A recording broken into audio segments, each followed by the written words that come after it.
I'm Angee. And I'm Jaime. Taking care of your mental health is the key to happiness. I bet you're wondering why we are dressed like superheroes. Yeah, I'm wondering. Why? It's because therapists truly are superheroes. His idea was spandex. I'm looking at you, Angee. Okay, yes, and I don't necessarily have the body for it, but that doesn't matter because your self-worth is not wrapped up in what society says. Welcome to the Shrink Show. Get on my back.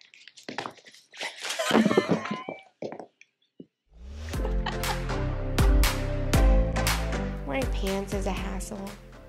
Doing a lot of things. Why do we do some of the things that we do? Like wear clothes? Or we've changed subjects? We've moved on. Yeah, wearing clothes. Wearing some of the clothes that we do. Or, somewhere a long time ago, they decided a suit is the professional attire, right? I don't wear a suit. But I know that there are certain people that I have met along the way that wear a suit all the time. That's their preferred attire. Is it really their preferred attire because they're so fucking comfy? Or is it their preferred attire because they always want to appear nice? Certain way? I bet you it's a mixture of both. If that's their preferred, if we're saying it's preferred. I'm really curious about how much of our personalities is driven by what we truly want versus what other people have or society has dictated we should want. I'll give you an example. Skinny jeans. The fuck if you're going to tell me that those are no longer in style, I don't fucking care. Right? Everybody's like, skinny jeans are out. You got to wear the mom jeans. Fuck off. I was around when mom jeans were teenage jeans. I don't want the mom jeans. No, I didn't really look good in them then when I was skinny. And I'm not going to do it now when I have a fupa. I'm not doing it. You can't make me. I'm doing skinny jeans till I fucking die. I love the trends and how they're coming back with a vengeance. They are. Some of them, though, I'm not mad about. Like the wild colors from the 80s. I love color. Yeah. Couldn't tell. You're wearing sparkle with pink hair, but that's fine. Yeah. For those of you who are on podcast, I have my sweet Las Vegas sweatshirt on. I almost didn't purchase it, but it was on the clearance rack. Sweatshirt, mind you. Everyone loves a good deal. It was clearance rack in July, this sweatshirt. I was like, okay. And it says fierce AF. And for those of you who don't know, that's fierce as fuck. And it is it is the most sparkly. It is straight up glittery. Yeah, it's nothing but sequins. But not just any sequins. It's a tiger wearing heart blue glasses. Fucking heart sunglasses. Right, with a crown of roses. He or she, they is looking fantastic. Fierce as fuck, you could say. That's probably better. Yes. Also fantastic. I'll drink to that for all those who are counting. That's a drinking word. Oh, man. Now, anytime anybody says that, I'm like, should I take a shot? I notice it, yeah. Actually, you want to know what I noticed more than fantastic? Fascinating. Fascinating. Drink to that. Oh, I said fabulous. I said the wrong word. That's all right. Anywho, were you going somewhere with that topic? I wasn't sure. If it organically just took off, I wasn't mad about it. What was it again? Doing things because society tells us to versus what we want. Okay, so... Like suits, clothes, pants. And everything. Honestly. Like, how often do we as individuals truly sit down and think, what do I want? Because we are constantly in survival mode or in just this chaotic go, go, go, go, go society.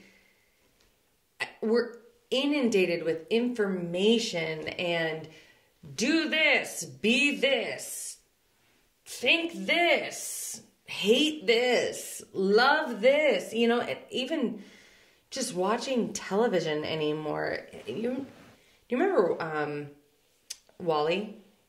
Mm-hmm. You know, I love Wall-E. I love Wall-E so much. And you know, at the beginning when it's like this bombarding of all of this, well, maybe not in the beginning, but there's when they're on the ship and there's like so by and large. Yeah, by and large, try blue. It's the new red. And it's like everybody's like, ooh. And I think about movies like that and I realize how accurate they are. Oh, yeah. And it freaks me the fuck out because I do not want to be and then I get pissed. And then I'm so mad because I don't want to be a fucking robot in a system. I don't want to be told what to think. I don't want to just go, go, go, go, go. But sometimes it's hard when you're just constantly in movement to know what it is that you truly want. Like I think about Beckett, my 15-year-old. I say to him a lot, like, when is the last time you were alone with your own thoughts? What does he say? I don't know. Because he's always looking at a TV or at his phone or at a video game or in school or with his friends. Like he doesn't on his own go out into nature and just sit.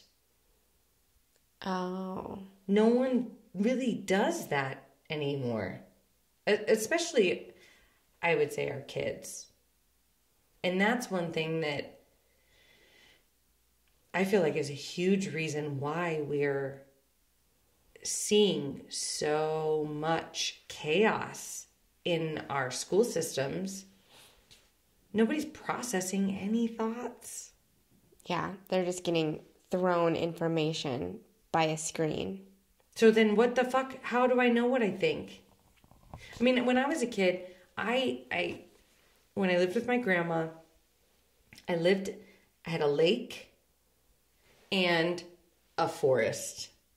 So depending on the weather, I either swam or I wandered through the forest or I sat outside and stared at the stars.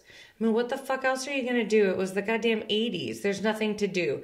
I could watch my shows from like, 4 to 4:45, 4 to 5, and that was it. Yeah. Or I could watch Lawrence Welk with my grandparents. You know, like that. Oh, how do we get people to slow down when society doesn't value that? Because do you know how many people, the minute they take a break or do anything, they apologize for it? Because, I'm sorry,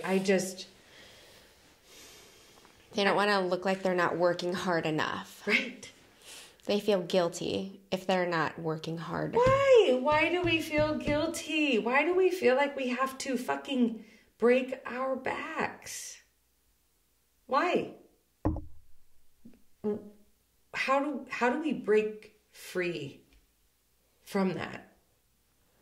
Well, I'm guessing. Tell me, oh wise one. Well, here's the answer, everybody.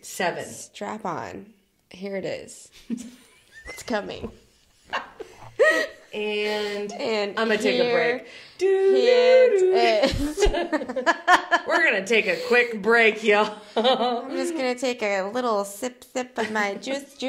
Because guess what? Everything good comes through time. Time doesn't even exist. So, actually, our coaster goes great with this too. It says, "Fuck," with just how the world is.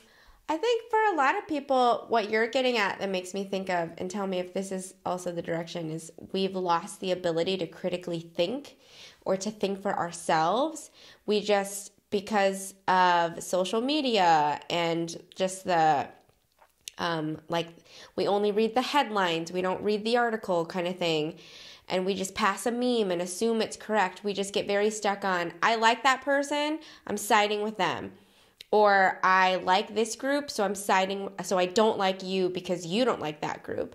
And so because of that, we've lost the ability to critically think and to say, you know what, I'm going to look past this label that you go by and get to know like the details, and then I'm going to decide if I like you. I'm not just going to see the label and assume my 15 stereotypes of that label. You know, I think it goes hand in hand with, we are in such a hustle mentality that we've lost the ability to critically think and to think for ourselves. We just get very, well, I'm with this guy, so therefore I also like this guy's 17 things that he's into. But if you really broke it down and asked yourself and really self-reflected, do you like all 17 things that guy said? But see, here's the thing. I don't think people self-reflect anymore. And I truly believe the reason... They don't critically think. Because they don't have to. I don't have to critically think. Because what is critical thinking? It is uncomfortable. Well, society's not uncomfortable enough. Yeah. They're not uncomfortable enough in their own skin. I'm uncomfortable with everything outside of me, right? Because we have now thrown all of this, hate this person, hate that person. They're different from you. Don't like them. Instead of feeling uncomfortable in my own skin and recognizing that uncomfortability is okay. And that's where growth happens. And that's where we become our best self. Being confronted with something that doesn't, this feels uncomfortable, but okay, you know what? I'm tough. I can be bored. I was bored before, and I can creatively make a fucking castle out of cards. Or I was uncomfortable before having this disagreement with somebody that I was in a car with for 4 hours, but you know what? We talked it out and we figured out that we weren't that far apart as far as where we were intending with our words. But we don't have to do that anymore, because now you and I get in an argument in a car and we can distract ourselves for 4 hours on our phone and ignore each other. We're not forced to talk. Well, and they've done studies that prove children who experience boredom are more likely able to critically think, because when you're bored, you have to figure out, like in a car ride, what do I do to entertain myself? What do I do to get through this? So then those same children might be in high school, trigonometry, and they're bored, like they don't enjoy the subject, but they're more likely to adapt to that uncomfortable subject. Whereas children who haven't experienced boredom, who are constantly stimulated, don't know what to do when they're in an uncomfortable learning situation. Did you ever hear that study about the two groups where they told one group, you're so smart, you are so intelligent, and they told the other group of kids, you guys are such hard workers? And both groups already had performed at the same academic testing levels. Yeah. And the group that they puffed up and said, you're so smart, you are just the smartest and most capable kids, the minute they didn't know the answer to a question, because they deliberately... They purposefully gave them like a test like 2 grade levels higher. Yep. On purpose. And the minute they didn't know the answer, they just gave up and was like, I don't know this. Yeah. But the kids that they said, you guys are such hard workers. I love that you problem solve through things that don't make sense. Mm-hmm. And you just are willing to continue to push yourself. Those kids went way farther on that test that was 2 grade levels above. And that just shows how powerful that critical thinking is, but it also shows how powerful our language is in how we convince these kids what they truly can do. Because we don't let kids be uncomfortable enough. Right. And I'm speaking to this as a parent and as a school social worker. Yeah, because you're around kids all the time. People want to save children all the time. And it's one of my most frustrating things.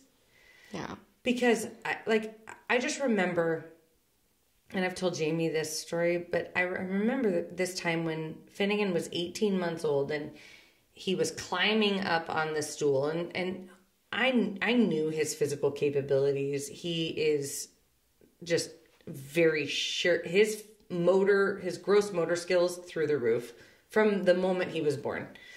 And he was climbing up on a stool, and one of our family members was over, and she started panicking and ran over and was like, oh no, and wanted to save him or protect him. And I was like, he's fine. He's all right. This was like a bar stool, right? Yeah. And she's like, oh my God, but what if he falls? And I'm like, then he'll know to be more careful next time. What am I going to do? Am I going to fucking cover my kid in bubble wrap? Yes, within reason, I'm going to be there. And I obviously don't want him to fall and break a fucking bone. But at the same time, yeah, we have to let these kids fail. We have to let them feel uncomfortable. We have to let them experience real life and not always try to save them. But this savior mentality of, oh, you can't open that? Let me help you. Mm-hmm.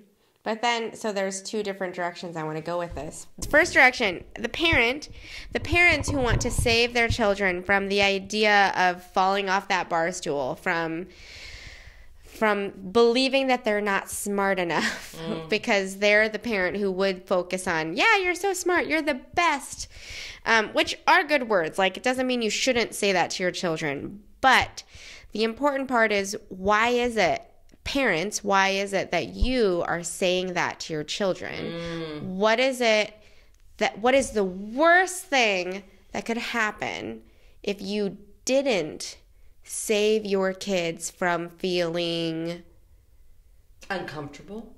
Yeah, stupid, from losing, from falling down, from embarrassment, from hurt. What is the worst thing that would happen? Probably all those things, right? But then what I tell parents to focus on is, what if you, like you said, you know Finnegan's capabilities. You're not going to just watch him fall and legitimately injure himself. If he's a clumsy motherfucker, I'm not going to be like, yeah, climb that tree. You know? Right. You're like, I'm watching, I'm aware.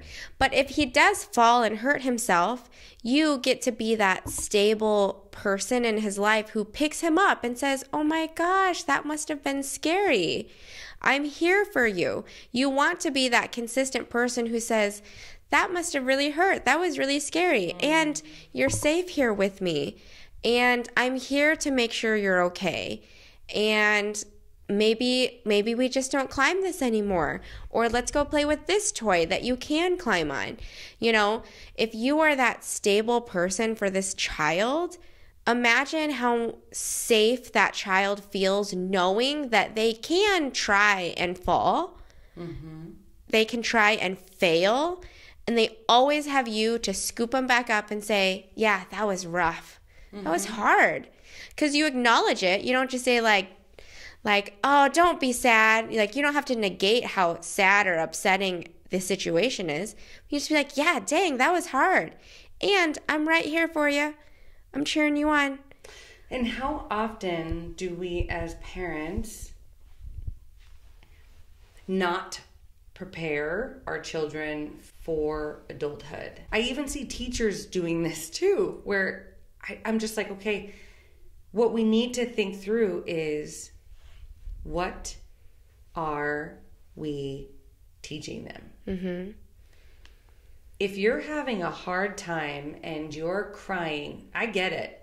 My kids love to have me do everything for them and milk that as much as they can. And it does cause them distress. And I don't like to see my children distressed. It's hard.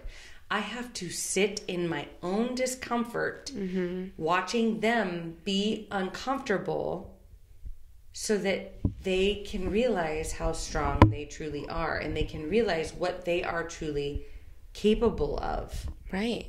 That's hard. Or I narrate it because that's how I get through. I'm like, I see that you're so sad right now. I like, that looks so frustrating. You know, like if they are upset, for example, like my 5-year-old was trying to draw. She has this little sketchbook, and it teaches you step by step how to draw like these different dinosaurs for like 5-year-olds. And she initially was getting really frustrated because, you know, she'd messed up, of course. And so the first time she messed up, I was like, oh, that's so frustrating. This is so difficult sometimes. And I go, but look, there's all this other space on this page. We can just try again, because sometimes we mess up. But sometimes we can decide, do you want to try again? So then she goes, I'll try again. So then she couldn't figure out the eraser, so that was the same thing. We're like, okay, let's ask for help. So we asked for help, and I helped her erase it. And then she went back at her sketch, and then fast forward to, she had done like 10 different pages, and she's like, look, I tried. Even when it got hard, I kept trying. You know, like, she's listening to the words that I'm saying when I say that. But then look at how proud she was of herself. Well, and then because I'm a therapist, I'm like, oh my gosh, how does that feel to look back at all of your drawings? Fucking blow this shit up. And then she goes, I did it. And I go, yes, but do you feel proud? Are you so proud? Aren't you so proud? When in the beginning you were so frustrated, but you were now sad, now you're happy. Yeah. So, you know, we love feelings, great feelings. But now we know the spectrum and the depth of the difference. She knows the difference between that frustrated feeling and that proud, accomplished feeling. Okay, so I had a thought. Do you think the reason we have so many parents that want to save their children now, do you think it's because a lot of those parents in that generation are so uncomfortable with their own uncomfortable feelings? Yes. Yep. For example. For example. Well, I only think of it because, so like some of the clients I work with who like are millennials or zennials or Gen X, you know, they were raised by a lot of parents like mine. And I think side note, these parents, they all did a good job. Like, I'm not discounting it. It's just helping you understand where this thought process of, I got to save these kids. Well, it's also collective want people as to a understand. society. Yeah.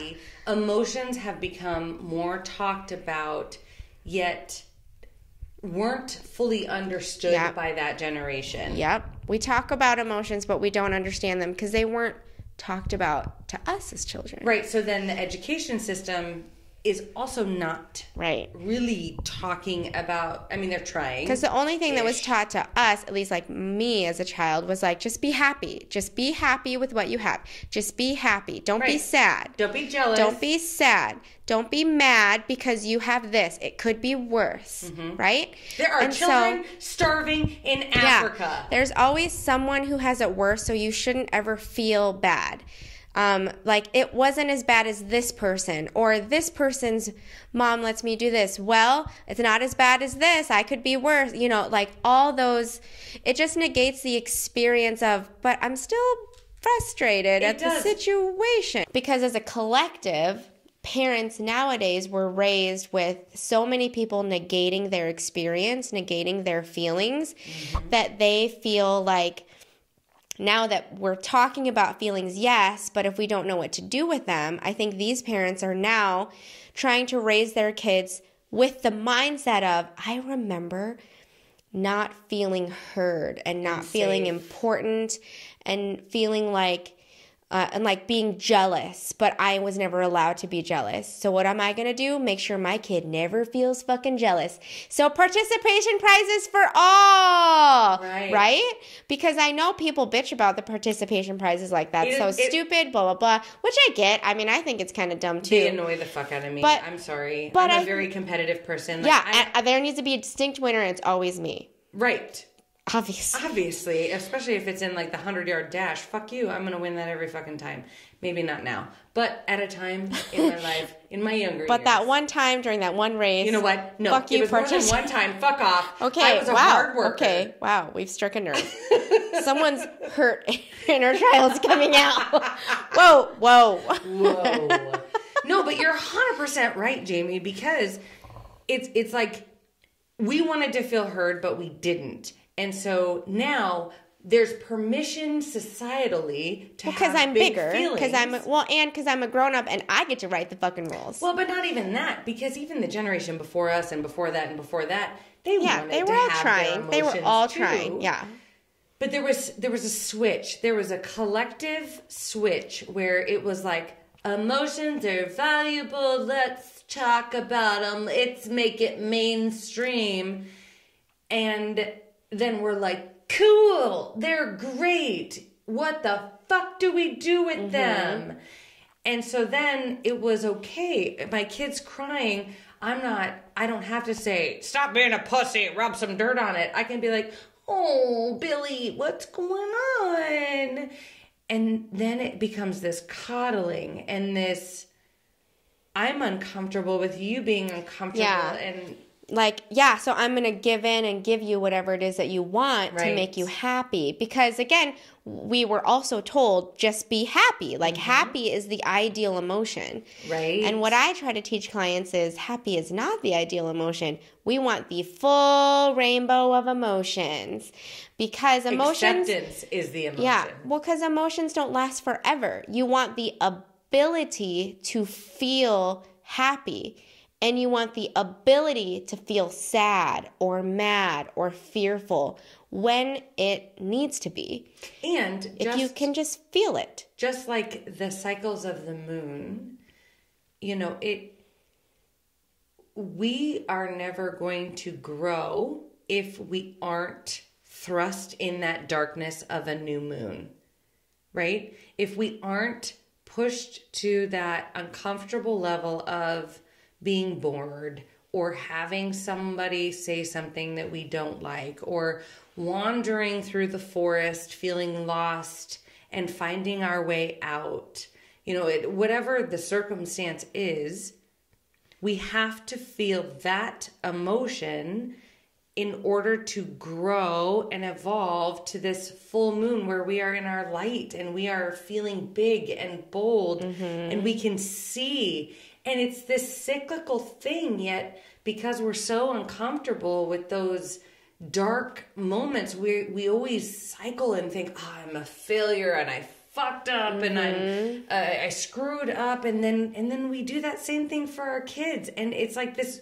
it's a wave, right? The ocean is not flat. It has to have the waves. The ups and downs, yeah. Because without those, we're not truly living. Right. Right? And our whole point here is to grow. And if our whole point is to grow and to learn, no one's gonna fucking do that if you are happy-go-lucky and get everything you fucking want all the goddamn time and you're told you're perfect and the smartest person and you're never challenged. Yeah. And so I challenge all of these parents. if you truly are wanting your kids to feel success and to know who they are and to find this happiness, quote unquote, that you're seeking, then you have to fucking make them uncomfortable. You have to challenge them. You have to push them in ways that is even uncomfortable for you, but is loving, right? If your intention is, I'm trying to make this person be their best self, then you're doing it right. Whether it's your colleague or your partner or your child or your parent, doesn't mean they're going to be like, oh, thank you. Thank you so much for challenging me. No, they're going to be like, what the fuck? She's so annoying. God. Yeah. But this fits always on par with like my theme of, I always feel like there's a theme of the week. Because what's the theme of the week? The theme of the week for my sessions lately, because again, it's one of those like, am I looking for this or is this happening? But I don't mean to, because I always try to take a step back as my client's talking. I'm like, I don't want it to fit like the same as this last session, but I swear to God, you were saying like verbatim what the last client just said. This is weird. So the theme of the week lately, like basically since like last Wednesday through today, another Wednesday, is people are coming at me with these like, they're like, oh, I just feel like I keep doing things that I don't think are really me, or like I just can't help it. Maybe it is just me, and maybe I'm just like an impulsive person, or maybe I'm just like this. Going back to the beginning part of like why do we wear what we wear? Like, are we doing it because that's what our friends are all doing? Am I parenting this way because that's what my mom did? And so I'll do this with them. I'll break it down the same way we are like with this parenting example. I'm like, okay, well, so what is it that you're doing? They're like, well, I just feel like I'm trying to think of like an easy example that doesn't disclose information. So if people are parenting in a way where they're stressed out, that they're like, I get so angry when my kid's not doing this the way I want them to. Sorry, Mike. And so I just get so angry when my kid's not doing this the way I want them to, and I'm just like lashing out, but I know I shouldn't. And so I feel guilty about it because that's not the kind of parent I want to be, or that's not the kind of relationship I have with my kid. Like, I want them to feel safe to make mistakes or to try or to do things on their own. So I'm like, okay, so what is it that you're stressed out about? Or what's the worst thing that would happen if you didn't say something? If you just said nothing and just let your kid go and just fall off of the bar stool, like just see what gravity is all about, right?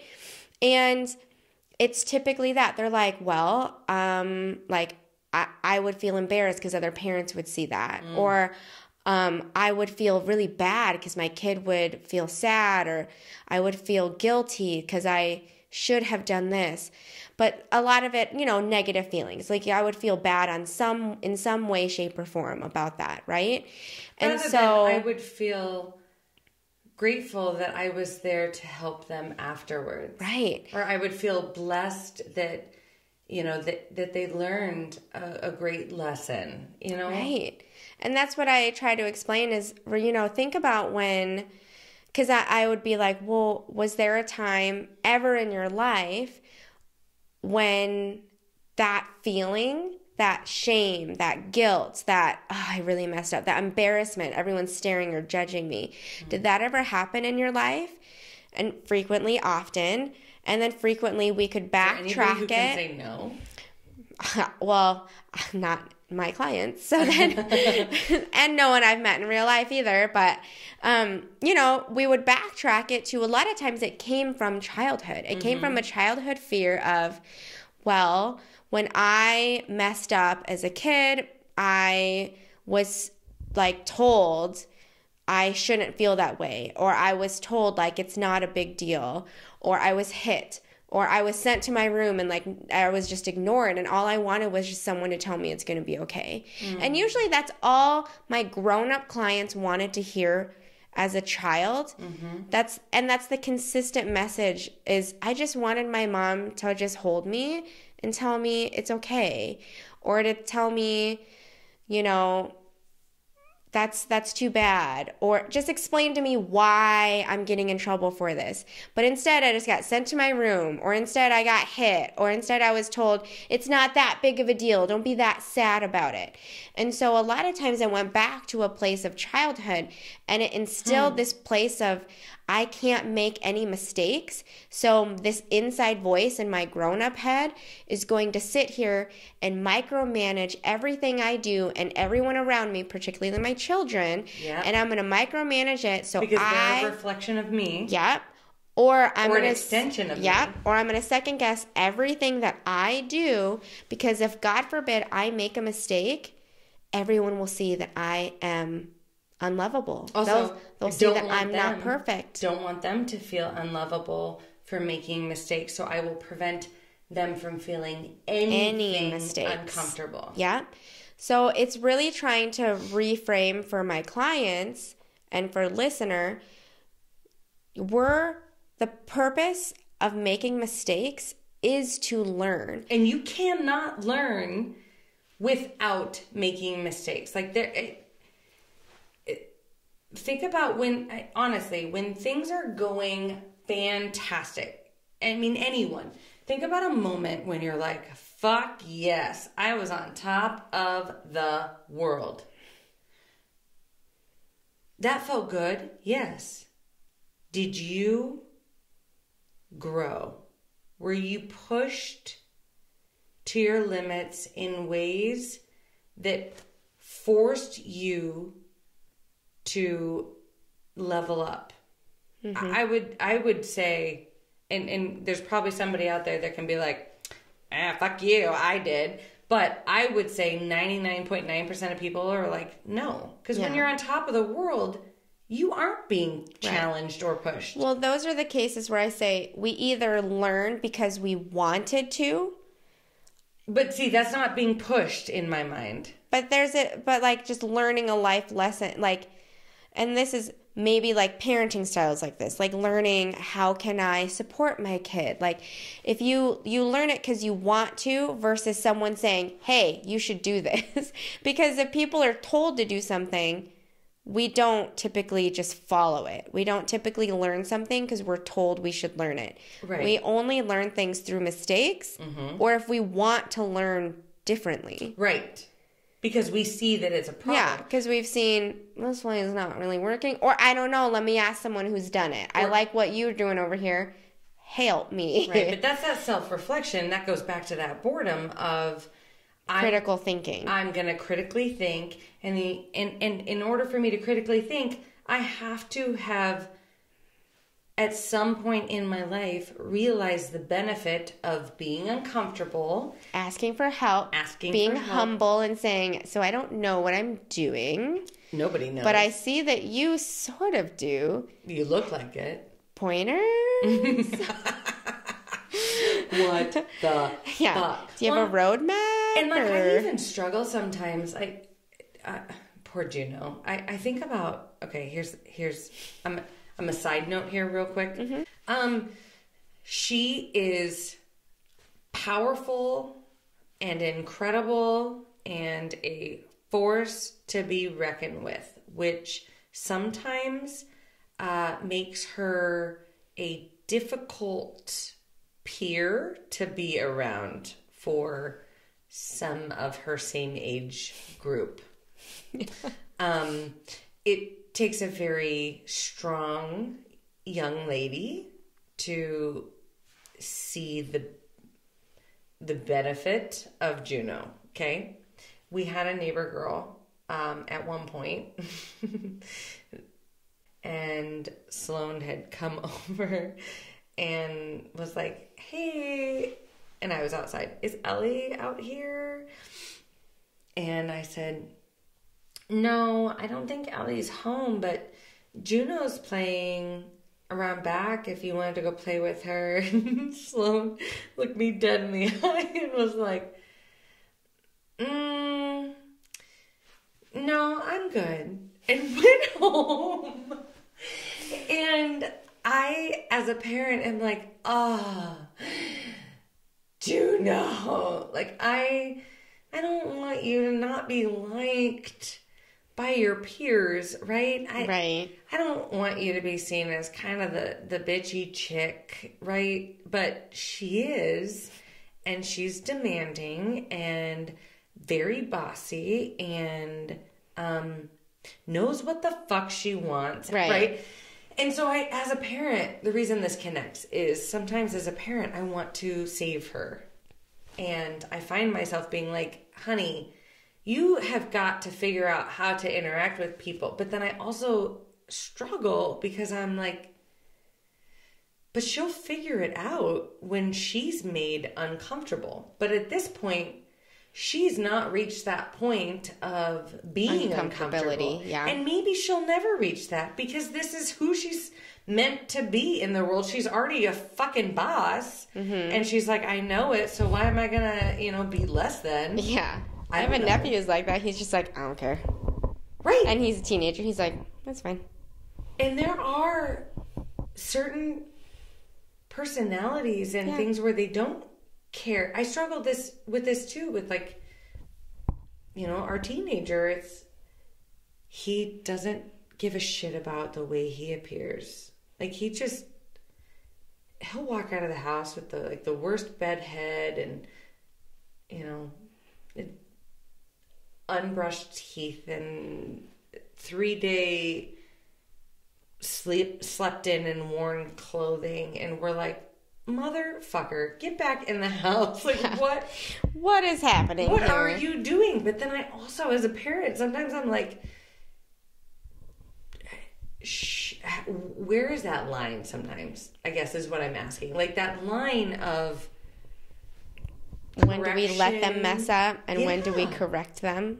Yeah, it's hard. It really is a hard usually line. Even like with our teenager, what we explain, and we've done this since he's little, and I know I've even explained this to Mira sometime, my 5-year-old, but we'll just be like, just so you know, this is how people perceive that. Yeah. Like if you're... We say that too. Because there was Gage really cares about how his hair looks now. There was several years where he didn't care, and then there was a hot minute where he cared, but he only, bless his heart, only cared about what he could see, so he didn't understand the back situation. We've been there. And we were like, you did 50%, but that's almost 100%. And so when it was all of those ages and phases of life, we were like, buddy, and actually I straight up, because he's been in jiu-jitsu now, and he comes, like, he has just the hormonal smell, like he just smells. Yes. Like it doesn't matter if he showered, like he smells, because it's the hormones, it's those hormones. And I straight up, I'm like, I'm sorry, I love you so much, you stink. Like roll down your fucking window. I go, I know it's negative, you gotta take 30 your clothes outside, off and you gotta go shower right now. Like, you stink. Care. And he'll be like, I put on deodorant. I'm like, it's not. I go, buddy, I don't know how to explain it to you. It's not a deodorant problem. Like, because I know you're wearing it. It's your hormones. And so you gotta really clean your body. Go back in the shower. Like, go do it better. Here's some acts. And but we'll explain it to him and we'll be like, the thing is you can be the smelly kid if you don't do this. And we're just letting you know, if you don't do this, you will smell. Like, people will smell you. Or your hair looks unkept. Now, some people are okay with that. Do you want to be the kid who does that? You can choose. And where I struggle is when they still choose it. I'm like... Yeah, and that's where I just say, okay, I just have to sit with, I'm letting you know the options. It is such a difficult feeling to sit in when you're watching. I tried to do it with Mira. She had a birthday party the other day, and she was wearing a Christmas shirt. And I, the parent, felt uncomfortable because I was like, because both my kids have, the littles, like, Gage just has he's a teenager, so he wears the same thing every day. Like, it's a different one, but it's a hoodie and shorts, but a different pair of hoodies and shorts every day. So I'm like, whatever. He knows what he likes.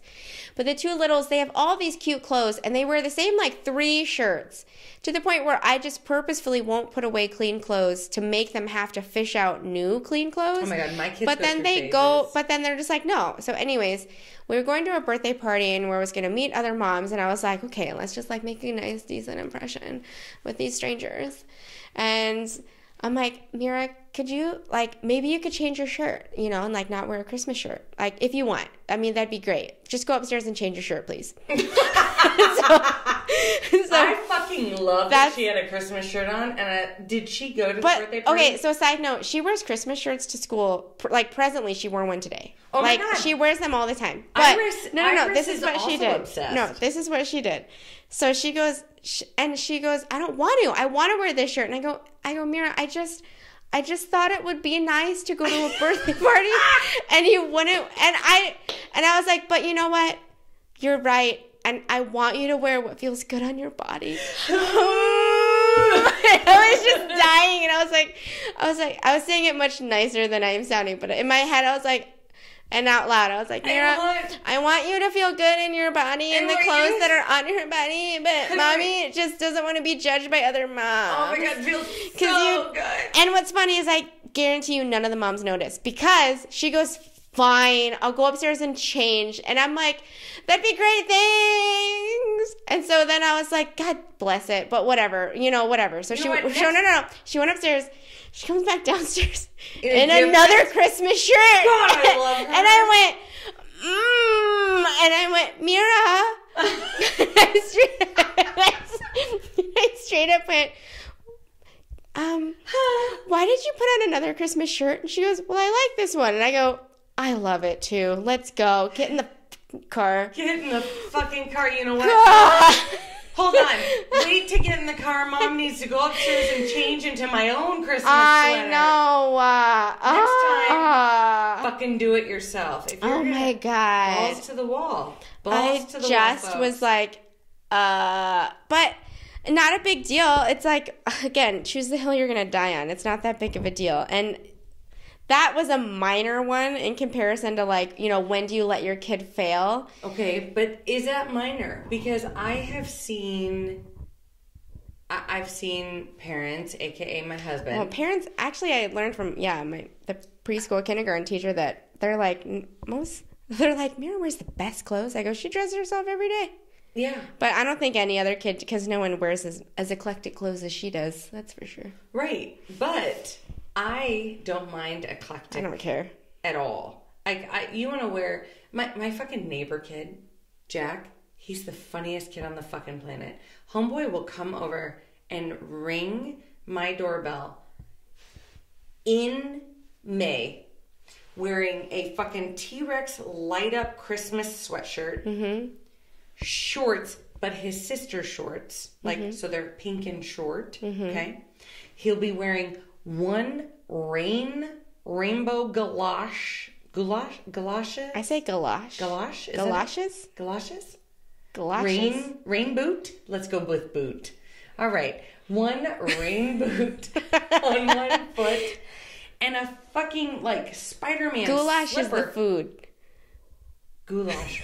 Galosh is what I said. Goulash is the food, though. Not goulash. But you said... I said galosh. Goulash? What are they? What the fuck are they? It's a goulash. Galosh? I'm sorry. I'm derailed. I'm so sorry, folks. I'm getting tired. I'm not even drunk. I'm going to be honest. I'm getting a little delirious. If we say galosh enough.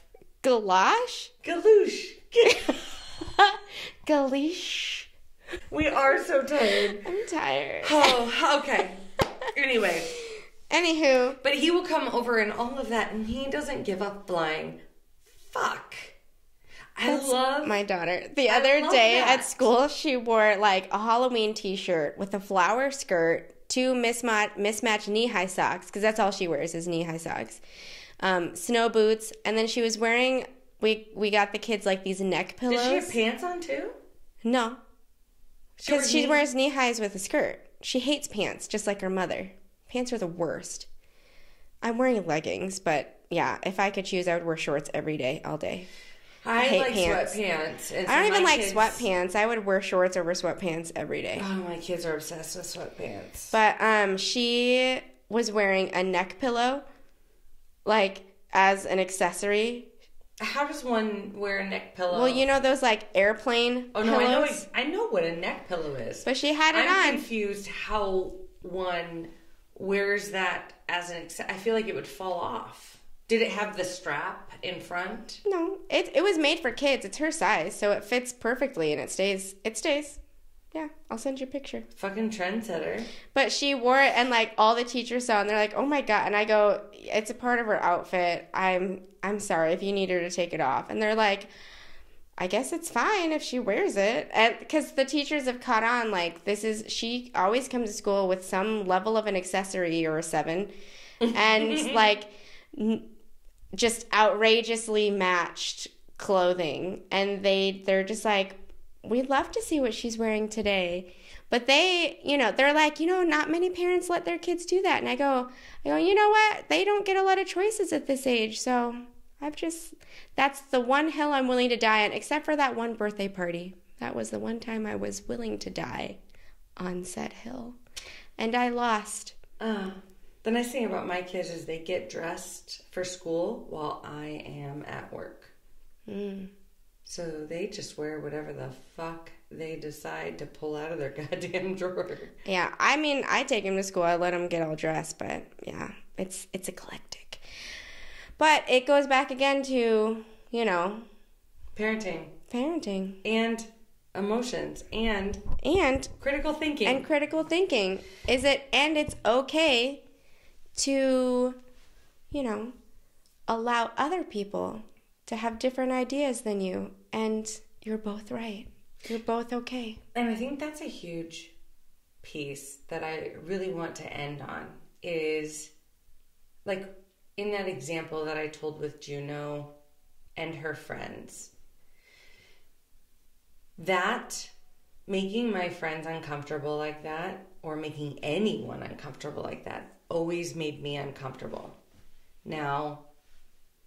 Oh, so is that why that made you so uncomfortable? Yes. When Juno lost, kind of, slightly, quote unquote, a friend? Right, because that girl obviously didn't want to hang out with her. Mm-hmm. But I think the gift within my daughter's willingness to just be bold and be herself and know what she wants and doesn't want,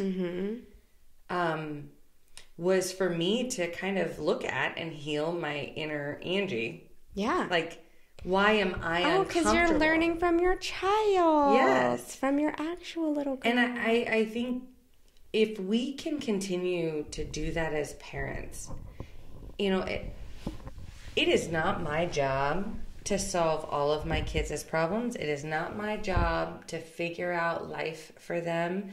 It is our job to do this dance together. I'm there for them. They're there for me.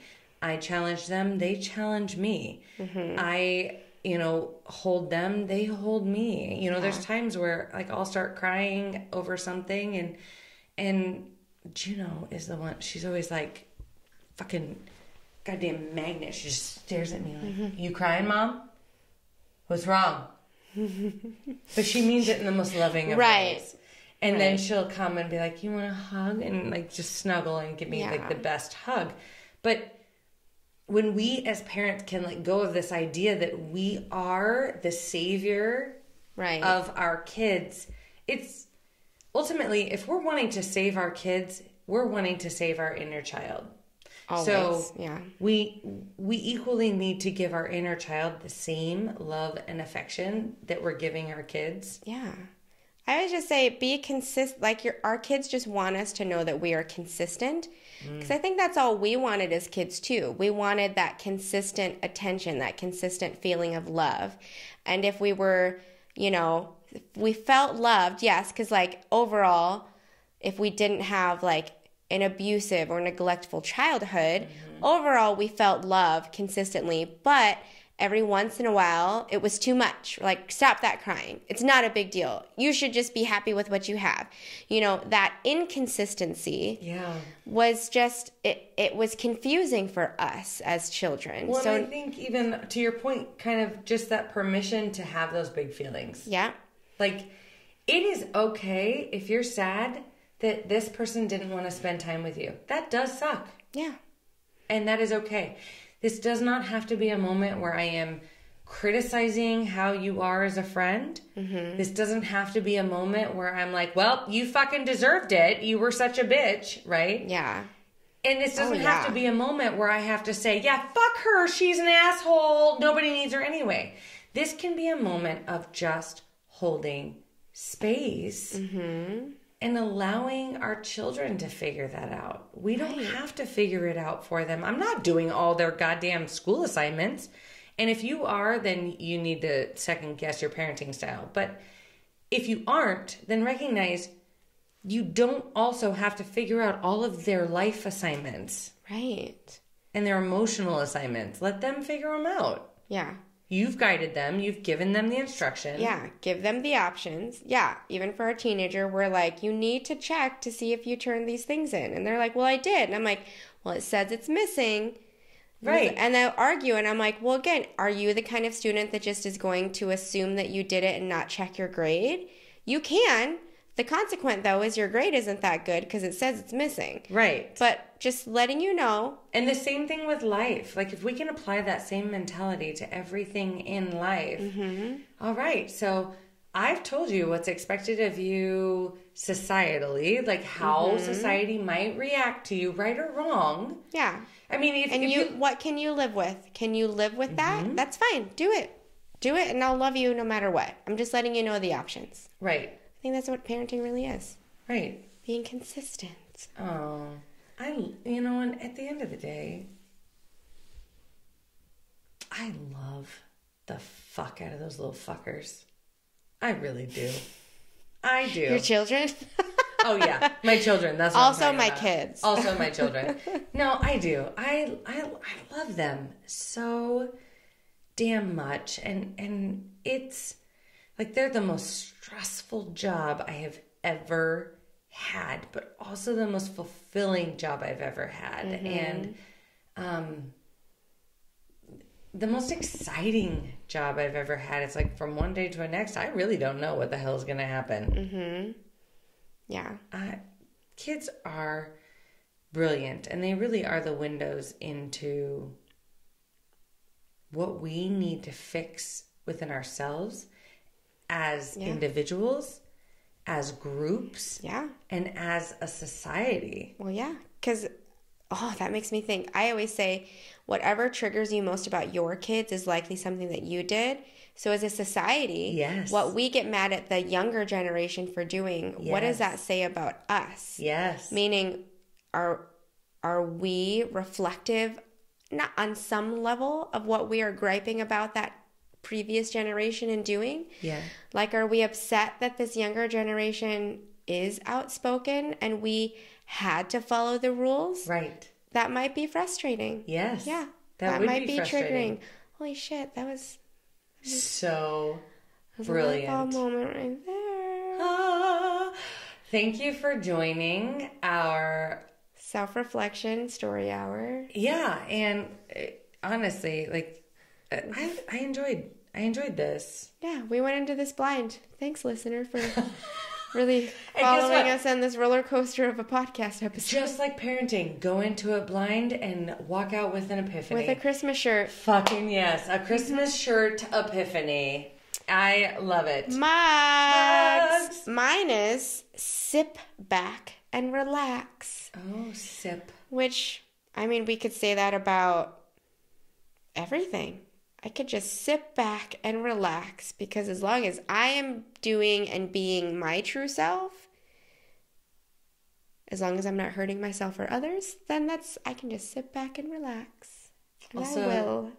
Sometimes parenting drives you to drink, aka sip. Or this is why we started our podcast. What? And mine says badass social worker. So obviously that's me. That's That's why you're drinking out of it. Enough said. Also, this was brought to us by Nathaniel, who, motherfucker, better text me after he listens to this so that I know that he watched this, because this was a birthday gift. Thanks, Nathaniel. Yeah. All right. We appreciate you guys so much. You. Like, we rate, love subscribe. You. Like, rate, and subscribe. Please, please, please, please, please. Bye. Bye. Okay, let's film a little promo really quick and then get the fuck out of here. I am leaving that in. If you think we're cool, or even if you don't, please like or subscribe so you'll stay up to date on all things The Shrink Show. Thank you for choosing to spend a portion of your life with us. And remember, don't take yourself too seriously. Life is all a giant shrink show. A Huda Media Production. Side effects of listening to this podcast may include side aches or snorting from laughter, impromptu jazz hands, nodding in agreement even though you might be listening alone, an occasional "you said it, girl," and mild cases of existential dread. This podcast is strictly for entertainment and informative purposes only and is not intended or implied to diagnose, treat, or otherwise substitute for professional mental health, medical, legal, or other advice. Thank you.